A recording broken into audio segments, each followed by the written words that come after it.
Tonight on The Henry Rollins Show, the legendary rocker and showman Gene Simmons of Kiss is here to talk about his band's lasting impact on the music industry and what it's like to be a bona fide TV star. Then, an exclusive musical performance from Queens of the Stone Age. It's going to be a great show. Stay right here.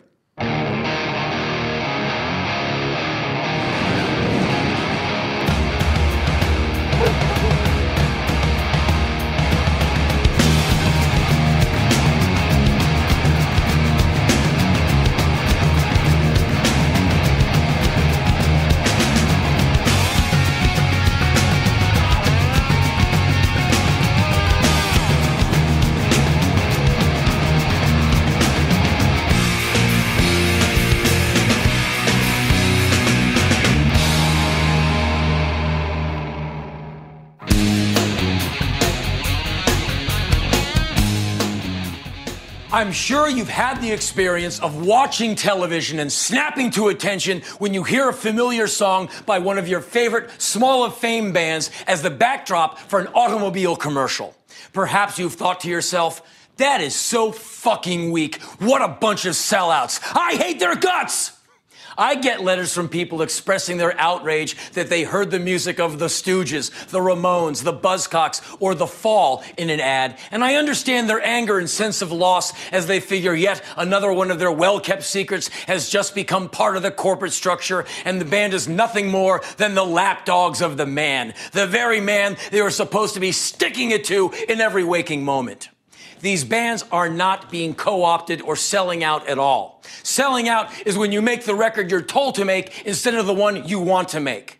I wonder if it ever occurred to these people that the reason the music of these interesting and alternative bands is being recruited is because their fans are now the ones calling the shots. In other words, we have arrived.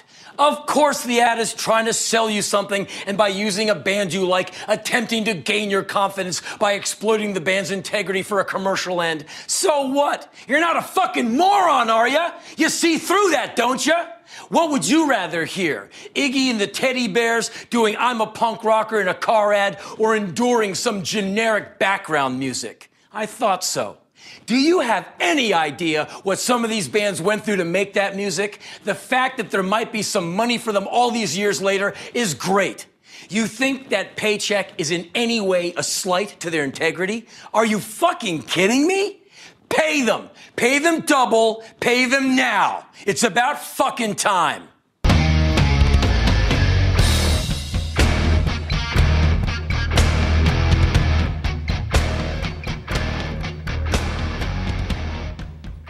Joining us tonight is Gene Simmons. As the legendary bassist, vocalist, and co-founder of Kiss, Gene helped define the term rock and roll.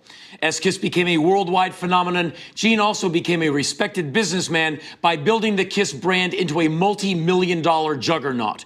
Today, Gene and his family star in a very successful docudrama on A&E titled Gene Simmons, Family Jewels. And we are extremely pleased to welcome him to our show. Gene, good to see you, sir. Hi, Henry.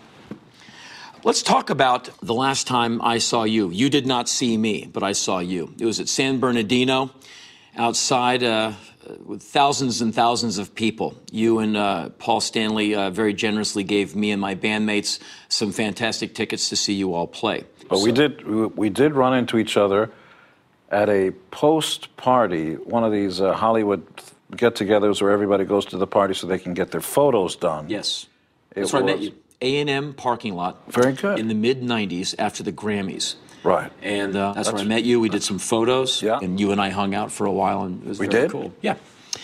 You, me. Were there any chicks? Yeah. Yeah, there was. That's good. Yeah. You were very funny. She was funny. I witnessed nothing untoward, but you were the man that night. Really? You were fantastic. So, you are in another season of Gene Simmons' Family Jewels. I think one of the appeals of the show is not only do viewers find you interesting and good looking. Yeah. I think people are very interested in your family too. Your son really is. I think he's really fantastic, Nick. Thanks. What do you think people find interesting about the rest of the family besides just you?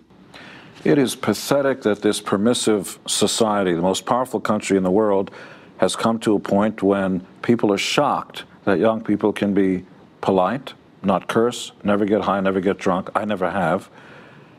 It says something very telling about where we've come as a society, that kids can misbehave and do that. I have 3 rules. 1, they have no life experience by which to base any decision on, so you can't argue or negotiate with them. 2, there are no repercussions. Any decision a kid makes, mom and dad will always pull them out of the trouble. Number 3 is, I'm much bigger than you are, and I'll kick your fucking ass if you don't do what I tell you to do.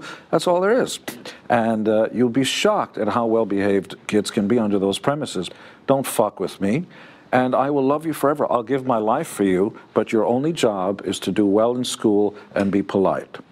And you'd be shocked at how astonishing the results are. There's no negotiation. Great.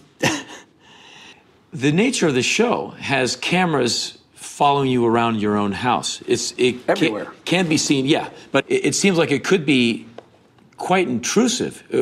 How has this been for you? Oh, I don't care. You know, once you don't have to work for a living and you become, pardon my bluntness, filthy rich, you don't have the right to complain about anything. I had a facelift about 3.5 months ago. Look how beautiful I am. We filmed all of it. We filmed the tube going up my schmeckle and coming out my ear and whatever else happened. We filmed my face thrown over my left shoulder like a scarf. There's nothing to hide, which is why you never read about me in the magazines. Gene seen at a strip club with transvestites. Were you there? Sure. Here's a photo. You want it? Here. Yeah. Put it up. It's free, no charge.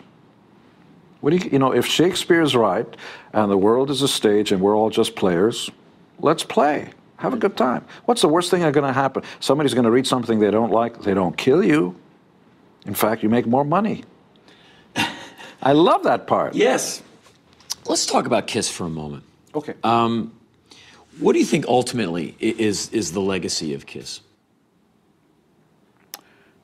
Quite honestly, it doesn't matter to me. There are more important things in life than whether or not the Rock and Roll Hall of Fame or somebody else recognizes it or doesn't. It really doesn't matter. I get paid hideously well because I'm one of the 4 guys in Kiss. The rest doesn't matter. So once you pay me really well, whether I'm in Kiss or doing anything else, what people have to say about it, or what does it all mean? Where's this going? Do I have my mother's hips?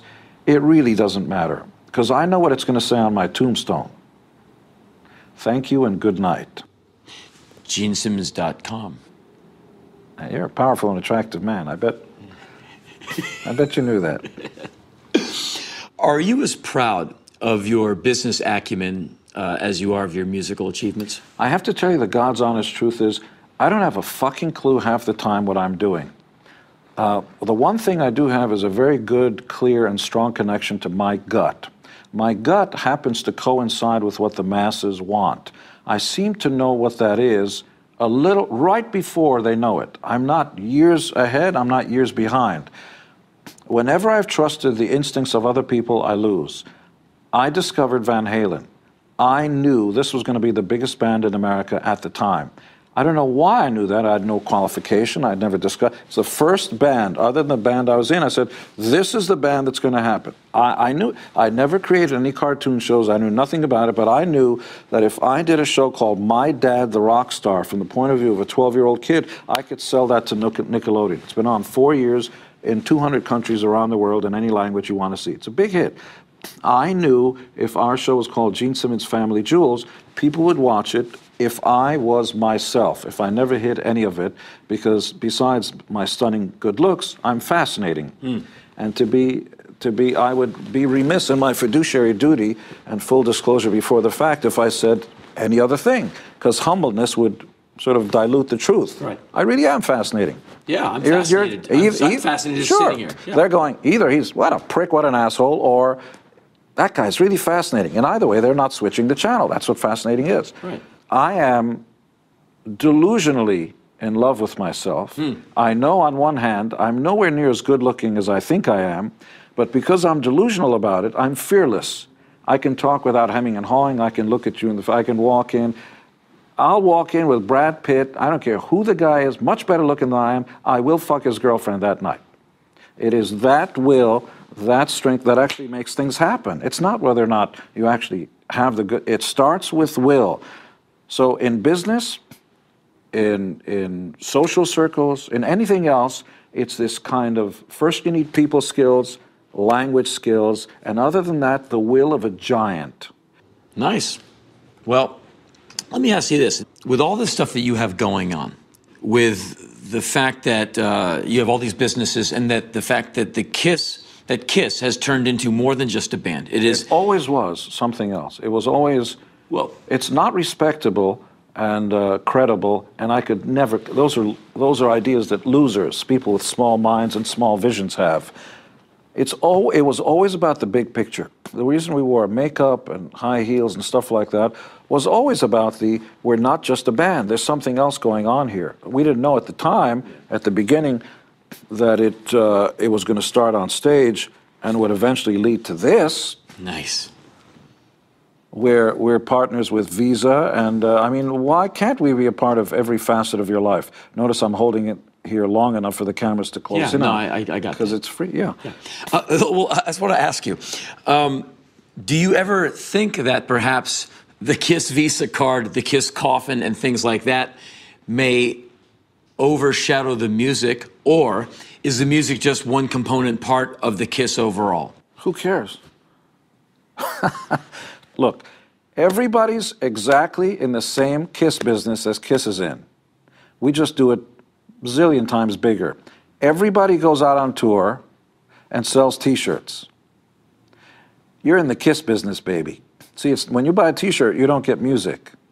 You're in the licensing and merchandising business. The only thing everybody's complaining about, REM and Thing and punk bands and thrash bands, although there are no more of those, whatever you want, a death metal band, we're not like Kiss. Yes, you are.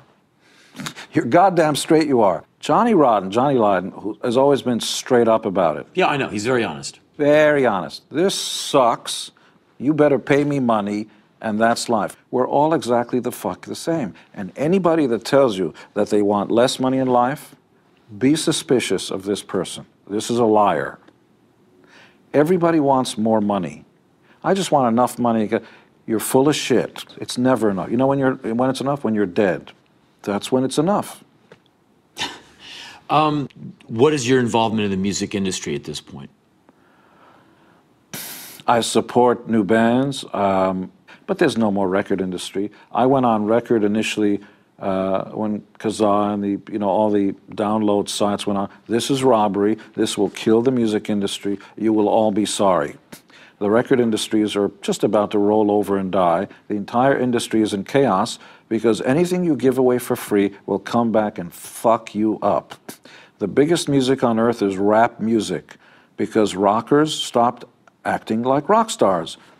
You didn't want to show people that you had big houses. You didn't want to show them that you were surrounded by beautiful women with big tits, which we all love. Don't kid yourself. You wouldn't wear your jewelry. You didn't want to drive around your fast cars. And we started to look like bums. And who didn't? Rappers. Rappers are the new rock stars who feel great, comfortable, unapologetic, and flip you off when you see, you like my house? They throw money on the screen. They're rock stars. We want our rock stars to be unlike ordinary people. Well, the rock stars became ordinary people. The record industry sucked and rolled over, wasn't litigious. You'll only get the respect you demand. They didn't go after all those college kids, hundreds of thousands, and wipe them off the face of the earth for infringing on artists' rights. The record industry is dead because of the fans. They killed it. And what you have now is chaos because that happened. And so what's going on with new bands? Good luck. My God, how the fuck are you going to put a new record out there? You're not going to get an advance, or very little of it. Tour support is out the window. Unless you're an emo band or rap, you're dead. How are you going to be a punk band and come out here and try to make a living without, of course, having to deal with all the other punkers who say it's not about the money? Right. Let's put that aside. But how are you going to be the next Rollins band or Black Flag and expect to go out on tour and pay your bills? How do you do that? Yeah, no, I understand. We're fucked. I agree with you. You know why? Because the fans fucked you. They took it for free and they didn't want to pay for it, and we allowed that to happen. That guy just wanted, he's got too much money.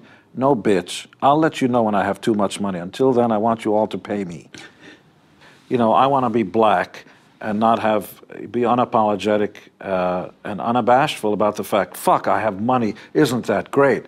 Because the truth is, every human being on earth would react exactly the same way if today they walked into the 7-Eleven and won that lottery ticket that had 300 million cash, no tax. You'd run around and tug on anybody's shirt sleeves. My God, can you believe I've got $300 million? That's who I am. How come you're always talking about money? I'm going, because I can't believe I've got all this money. It's great. It's not sad. What asshole said money is the root of all evil? No, it's not. Lack of money is the root of all evil. Why do I hold you up on the street? Because I've got $100 million in the bank? It's because I don't. That's why I hold you up. If I had all the money in the world, why would I want to hold you up? I hear you. Well, this has been, for me, an edifying experience. Fascinating. And I hope that it's also somehow down the line for both of us. I'm sure it is for you. I hope it is for me, a profitable experience. Give me 5 or 6 or 7. Inflation's kicking in. I hear you. Keep raising it. Thank you, sir. My pleasure. Coming up later on the show, an exclusive musical performance from Queens of the Stone Age. But first, my life animated in drawing conclusions.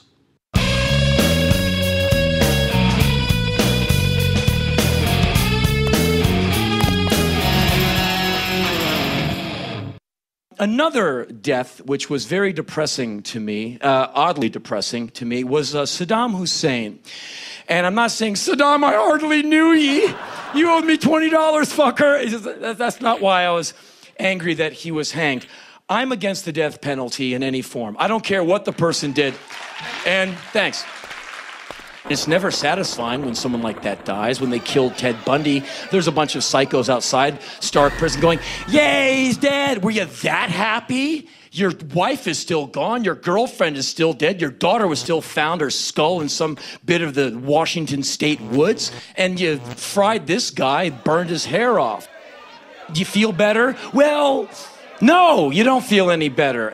If they didn't kill Saddam and put him in jail, that would have been so strong, because that would be so hard for the Shia to be able to let that guy breathe, and they blew it.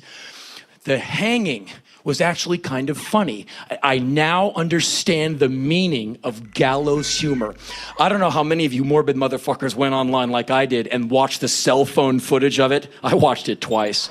And so here in this age of information, we now have cell phone coverage of Saddam being let up in his nice jacket. Okay, interesting. There was the peanut gallery, and you hear people yelling at him, and to his credit, he gave it right back. In translation, fuck you. No, fuck you. Eat my balls. No, you eat my balls. And he went all the way up, and he's like, you suck, you suck.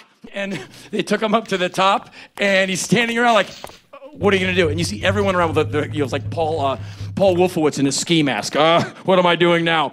Where's the rope? No one knows. They can't find the rope. Is there a rope? You brought the rope. No, you brought the rope. You were rope guy. I was car guy. No, oh, fuck. Because I borrowed my mom's car to put, Mr. Hussein, hold on a minute. No, you hold on. Oh, shut up. Does anyone here have a big-ass rope? Okay, can we, it's at your nephew's house? Yeah, fuck, well, yeah, we'll wait, just, Okay, thanks. The rope comes. Okay, we're gonna hang you with, fuck, do you know how to do a noose? No, I don't know. Hold on a second, Mr. Hussein, we're really sorry about this. We're working on it. And they finally get a noose together, and they put it on. You can tell they don't even know how to put it. They're like, I don't know, do you put the knot here? Actually, let's put it where it favors his better side.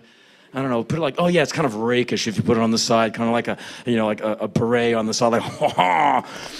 And to the end, you suck, you let a bunch of American pig dog imperial fascist bitches persecute me in my own country. You suck, no, you suck. And they just opened up the floor and he fell through and swung.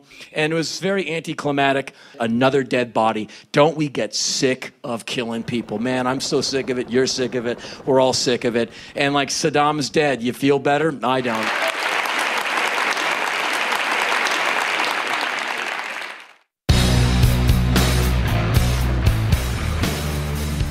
How cool is this? Queens of the Stone Age are playing on our show, and I couldn't be more pleased as their mere presence on the bandstand makes our show 10% cooler. Years ago, when I needed help in putting an album together to benefit the West Memphis Three, Queens members Josh Homme and then bassist Nick Oliveri showed up after only one phone call and added immeasurably to the album. The Queens are going to be gratifying their fans once again with the release of their new album, Era Vulgaris. And so, here to play Misfit Love from the new album, this is Queens of the Stone Age, live and uncut.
That's our show for tonight. Thanks again to my guests, Gene Simmons and Queens of the Stone Age. See you next time.